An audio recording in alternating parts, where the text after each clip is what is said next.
Sebelumnya kenalin dulu, aku Lucy. Sekarang di posisinya jadi Relationship Manager Blending di Danamon. Sebelumnya juga jadi Business Relationship Officer di BCA. Peran yang paling terasa di bank itu ada 3 poin. Yang pertama itu sebagai penghimpun dana dari orang-orang yang istilahnya kelebihan dana, di mana kita bisa menyimpan dana ya, kalau misalkan yang kalian tahu sih kayak tabungan, simpanan. Nah itu sebagai salah satu peran dari bank itu untuk naruh dana dari orang-orang yang kelebihan dana itu. Nah dari orang-orang yang kelebihan dana itu nanti bisa dapat namanya bunga simpanan gitu, sebagai penyalur dana. Nah tadi kan udah ada nih orang-orang yang nabung. Nah si orang-orang yang nabung ini uangnya dikemanain sih? Nah ada pihak-pihak yang butuh dana istilahnya untuk modal kerja, untuk beli rumah, untuk beli mobil. Nah itu salah satu fungsi dari bank juga untuk menyalurkan dana. Sama peran yang ketiga itu bank itu bisa menyediakan jasa keuangan. Jasa keuangan itu salah satu contohnya transfer. Kebetulan kalau misalkan kita mau transfer ke luar kota, kalau misalkan nggak ada bank harus ngirim pakai kantor pos gitu ya, udah lama, terus juga ada biaya, terus juga keamanannya kita nggak tahu. Nah ini tuh bank salah satunya menyediakan peran jasa keuangan itu untuk transfer, untuk untuk ada juga SDB itu kalau di bank itu safe deposit box. Jadi kalau misalkan orang-orang yang mau nyimpan barang berharganya kayak sertifikat rumah, emas, nah itu bisa pakai jasanya di bank gitu.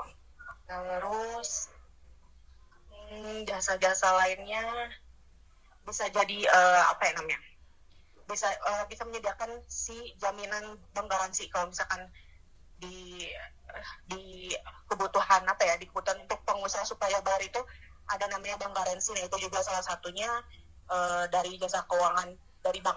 Semua banyak sih jasa dari bank itu gitu.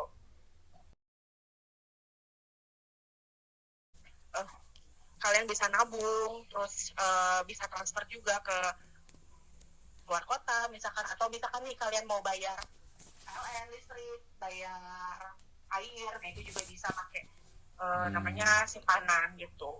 Terus juga produk pinjaman, misalkan pinjaman nih untuk masyarakat apa aja. Contohnya salah satunya itu ada namanya KUR. KUR itu kredit usaha rakyat. Jadi kalau misalkan ada nih pengusaha-pengusaha yang baru mulai merintis usaha, mau coba pinjam modal ke bank, nah itu bisa. Bunganya juga relatif rendah gitu, dan pengalaman usahanya itu minimal 6 bulan. Jadi untuk masyarakat paling dari itu juga KUR juga kerjasamanya sama pemerintah gitu.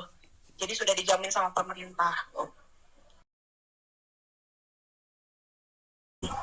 Kalau rekening itu bisa misalkan kalian nanti sebenarnya ada beberapa jenis sih. Kalau misalkan untuk anak yang di bawah umur, misalkan anak kecil, kalau misalkan belum ada orang tua, bisa pakai KTP sama NPWP orang tua, pakai akte lahir sama kartu keluarga.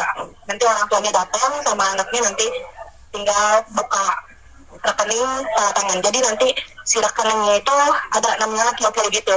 Misalkan Daron QQ nama orang tuanya siapa gitu.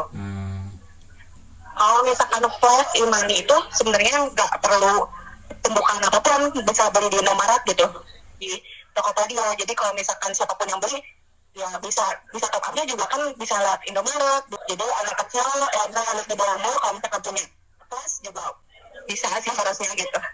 Kecuali untuk rekening nggak perlu ada orang tuanya gitu.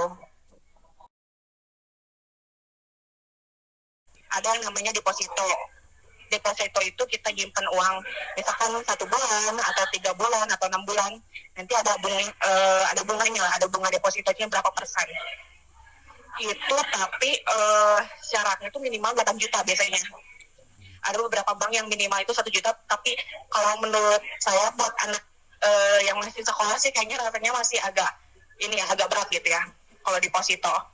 Cuman memang dia resikonya paling minim lah. Terus produk kedua ada yang namanya obligasi. Obligasi juga sama sih, itu harus punya namanya SID. SID itu kayak intinya ID untuk investor gitu. Nah, kayak kita kalau KTP itu punya NIK. Nah, kalau untuk investor itu namanya SID. Nah, SID itu syaratnya minimal harus 18 tahun. Jadi reksadana juga harus yang udah di atas 18 tahun. Nah, itu tapi minimal investasinya 100.000. Jadi kalau untuk anak sekolah sih harusnya masih oke lah. Sama resikonya juga masih rendah. Habis reksadana ada habis obligasi. Sorry, yang tadi itu yang obligasi ya, sorry. Yang obligasi itu minimal 1 juta. Sama reksadana itu minimal 100.000. Deposito, obligasi itu minimal 1 juta. Itu juga sama, obligasi sama reksadana itu harus punya SID intinya. Kalau misalkan untuk anak muda sih saya lebih sarannya ke reksadana. Karena dia minimal 100.000 sama resikonya juga rendah, tapi ya returnnya juga rendah gitu. Gitu sih, paling produk investasi yang ada di bank sih palingnya umum itu, sisanya masih banyak sebenarnya, cuman agak ribet.